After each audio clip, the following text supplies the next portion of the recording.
Hello friend. तो science का top 40 question लेकर उपस्थित हैं आप लोग के बीच, जो आप लोग को एग्जाम में VVI इम्पोर्टेंट साबित होने वाला है। तो इस वीडियो को भी आप लोग को पूरा अच्छी तरह से देख लेना है और एग्जाम में आप लोग को ऐसे ही सवाल देखने को मिलता है। तो शुरू है आज का वीडियो। तो पहला प्रश्न आप लोग के बीच है, रॉकेट किस सिद्धांत पर कार्य करता है? रॉकेट जो होता है वो किस सिद्धांत पर कार्य करता है? ऊर्जा संरक्षण पर, संवेग संरक्षण, एवोगैड्रो परिकल्पना या संवेग संरक्षण। तो रॉकेट याद रखिएगा कि रॉकेट जो है वो न्यूटन के तृतीय गति के नियम पर कार्य करता है और ये संवेग संरक्षण पर कार्य करता है। उत्प्लावकता से संबंधित वैज्ञानिक कौन सा है? तो उत्प्लावकता से संबंधित वैज्ञानिक जो हैं वो आर्किमिडीज हैं। आर्किमिडीज उत्प्लावकता से संबंधित हैं। किसी ध्वनि स्रोत की आवृत्ति में होने वाला उतार चढ़ाव क्या कहलाता है? किसी ध्वनि स्रोत की आवृत्ति में होने वाला उतार चढ़ाव क्या कहलाता है?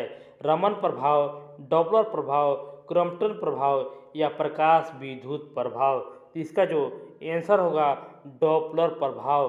ध्वनि स्रोत की आवृत्ति में होने वाले उतार चढ़ाव को डॉपलर प्रभाव कहा जाता है। परमाणु बम का सिद्धांत आधारित है। परमाणु बम का सिद्धांत आधारित है नाभिकीय संलयन पर या नाभिकीय विखंडन पर। इसी में से आप लोग को उत्तर देना है। कमेंट बॉक्स में आप लोग को इस क्वेश्चन को कमेंट करना है कि परमाणु बम जो होता है वो किस सिद्धांत पर कार्य करता है। द्रव्यमान ऊर्जा संबंध किसका निष्कर्ष है? द्रव्यमान ऊर्जा संबंध किसका निष्कर्ष होता है? तो सापेक्षता का विशिष्ट सिद्धांत द्रव्यमान ऊर्जा संबंधित से निष्कर्ष है। ब्रह्मांड प्रसारित हो रहा है, यह कथन किसका है? ब्रह्मांड प्रसारित हो रहा है, यह कथन किसका है? तो एडविन हब्बल का कथन है ब्रह्मांड प्रसारित हो रहा है। ग्रहों के गति का नियम को किसने प्रतिपादित किया था? ग्रहों के गति का नियम को किसने प्रतिपादन किया था? इसका जो आंसर होगा केपलर ने ग्रहों की गति के नियम का प्रतिपादन किया था। पृथ्वी तथा अन्य ग्रह सूर्य के चारों ओर चक्कर लगाते हैं, यह किसका कथन है? ये भी VVI इम्पोर्टेंट क्वेश्चन है। पृथ्वी तथा अन्य ग्रह सूर्य के चक्कर लगाते हैं, यह किसका कथन है? अरस्तु के, गैलीलियो के, कोपरनिकस के या एडविन हब्बल के? तो इसका जो सही जवाब होगा कोपरनिकस का कथन है पृथ्वी तथा अन्य ग्रह सूर्य के चक्कर लगाते हैं। तारों व सूर्य की ऊर्जा का स्रोत क्या होता है? तारों व सूर्य के ऊर्जा का स्रोत क्या होता है? तो नाभिकीय संलयन तारों और ऊर्जा का मुख्य स्रोत होता है। तो इस वीडियो को आप लोग को शेयर जरूर करते रहना है और चैनल को जरूर आप लोग सब्सक्राइब कर दीजिएगा। लॉ ऑफ फ्लोटिंग सिद्धांत का खोज किसने की थी? लॉ ऑफ फ्लोटिंग का सिद्धांत का खोज किसने किया था? यानी उत्प्लावकता का सिद्धांत किसने दिया था? तो ये हो जाएगा आर्किमिडीज। लॉ ऑफ फ्लोटिंग जो है आर्किमिडीज से संबंधित है। पौधे में भी जीवन होता है को किसने बताया था? पौधे में भी जीवन होता है, ये किसने बताया था? आंसर होगा जेसी बोस ने बताया था कि पौधे में भी जीवन होता है।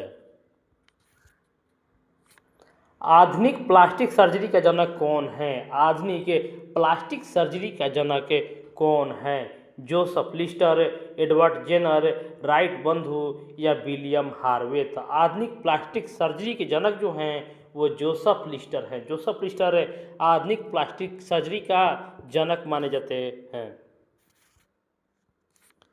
स्वाहिस्वोक्ता किस सिद्धांत पर कार्य करता है? स्वाहिस्वोक्ता जो है वो किस सिद्धांत पर कार्य करता है? इसका जो सही जवाब होगा ऑप्शन सी पारासरण के सिद्धांत पर स्याही सोखता कार्य करता है। आइंस्टीन को नोबेल पुरस्कार मिला था। आइंस्टीन को नोबेल पुरस्कार किस लिए मिला था? तो डायरेक्ट आप लोग को आंसर मिलेगा प्रकाश विद्युत प्रभाव की व्याख्या करने के लिए आइंस्टीन को नोबेल पुरस्कार मिला था। डिजिटल कंप्यूटर किस सिद्धांत पर आधारित होता है? डिजिटल कंप्यूटर जो होता है वो किस सिद्धांत पर आधारित होता है? गणना पर, मापन पर, विद्युत पर या लॉजिकल पर? तो इसका जो आंसर होगा ऑप्शन ए गणना पर डिजिटल कंप्यूटर आधारित होता है। क्वार्ट्ज घड़ियाँ या घंटी किस सिद्धांत पर कार्य करती है? तो क्वार्ट्ज घड़ी जो है ऑप्शन डी दाब विद्युत प्रभाव पर कार्य करती है। विद्युत मोटर किस सिद्धांत पर कार्य करती है? विद्युत मोटर जो होता है वो किस सिद्धांत पर कार्य करता है? फैराडे का नियम, लेंज के नियम, ओम के नियम या फ्लेमिंग का नियम? तो इसका जब आपको कमेंट बॉक्स में आप लोग को देना है कि विद्युत मोटर जो होता है वो किस सिद्धांत पर कार्य करता है।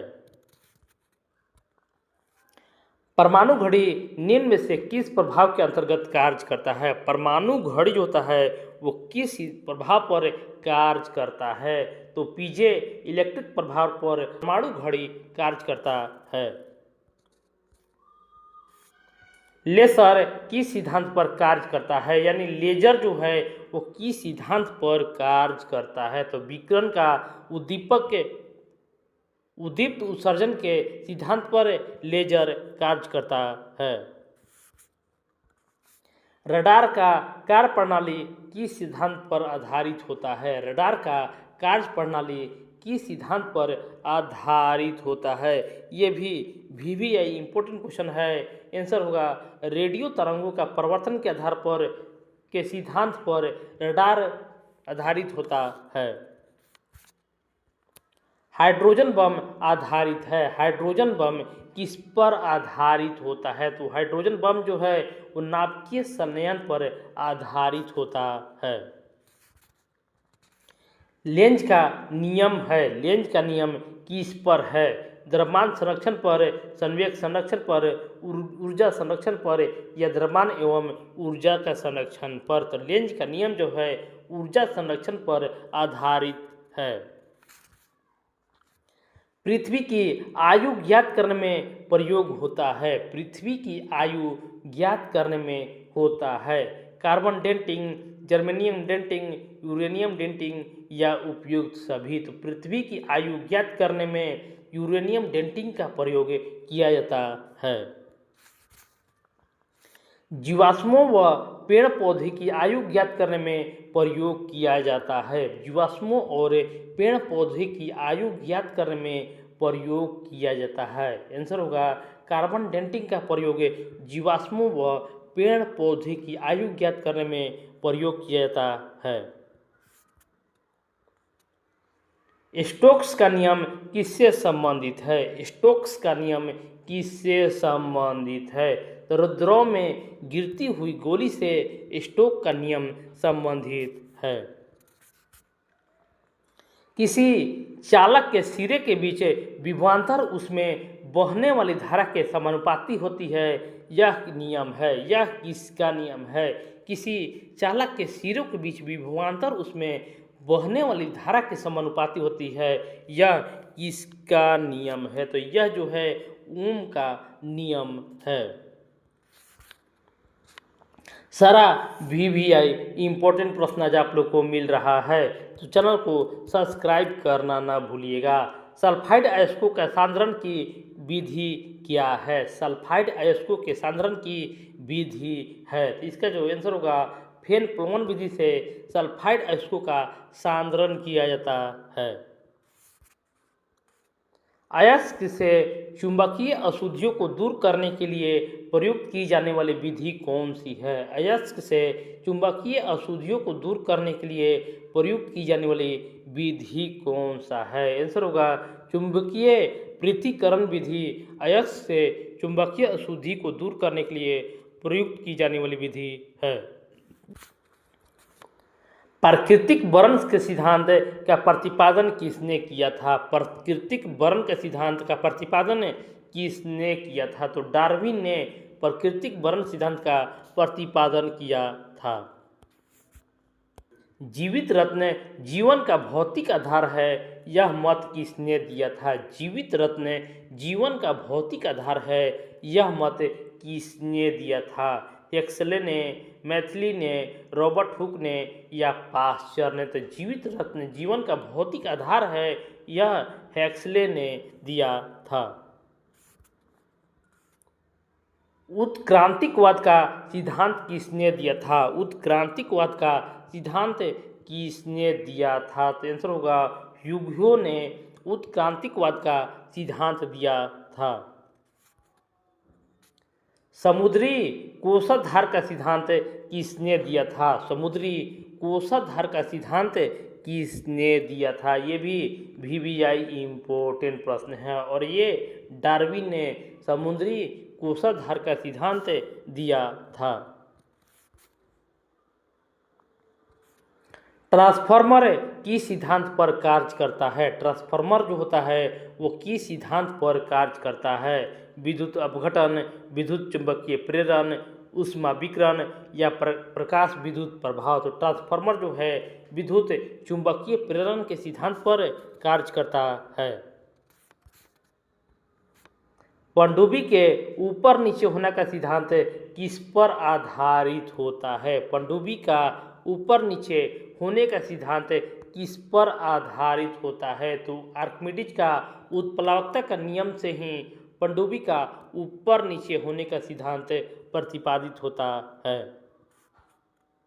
बल्ब का फिलामेंट सामान्यतः किस धातु का बना होता है? बल्ब का फिलामेंट सामान्यतः किस धातु का बना होता है? तांबा, एल्युमिनियम, टंगस्टन या लोहा? तो इसका जवाब आपको कमेंट बॉक्स में आप लोग को कमेंट करना है कि बल्ब का फिलामेंट किस धातु से बना होता है। ध्वनि तरंगे किस माध्यम में नहीं चल सकता है? ध्वनि तरंगे किस माध्यम में नहीं चल सकता है? तो निर्वात में ध्वनि तरंगे नहीं चल सकता है। मानव शरीर की सबसे बड़ी ग्रंथि कौन सी है? मानव शरीर की सबसे बड़ी ग्रंथि कौन सी है? यज्ञाशय, यकृत, थायराइड या पिट्यूटरी? तो मानव शरीर का सबसे बड़ी ग्रंथि जो होता है वो यकृत होता है। पौधे भोजन किस प्रक्रिया द्वारा बनाते हैं? पौधे भोजन किस प्रक्रिया द्वारा बनाते हैं? तो पौधे जो होते हैं प्रकाश संश्लेषण के द्वारा भोजन बनाते हैं। विद्युत धारा का इकाई क्या होता है? विद्युत धारा का इकाई क्या होता है? आंसर होगा एम्पियर विद्युत धारा का इकाई होता है। और लास्ट प्रश्न है, पृथ्वी के चारों ओर वायुमंडल में बने रहने का मुख्य कारण क्या होता है? पृथ्वी के चारों ओर वायुमंडल बने रहने का मुख्य कारण क्या होता है? पृथ्वी का घूर्णन, गुरुत्वाकर्षण बल, सूर्य का प्रकाश या चंद्रमा का आकर्षण? तो पृथ्वी के चारों ओर वायुमंडल बने रहने के कारण है, इसका सही जवाब होगा गुरुत्वाकर्षण बल। तो फ्रेंड, इस वीडियो को आप लोग को लाइक करना है, शेयर करना है और चैनल को भी सब्सक्राइब कर लेना है। मिलते हैं नेक्स्ट वीडियो में। धन्यवाद।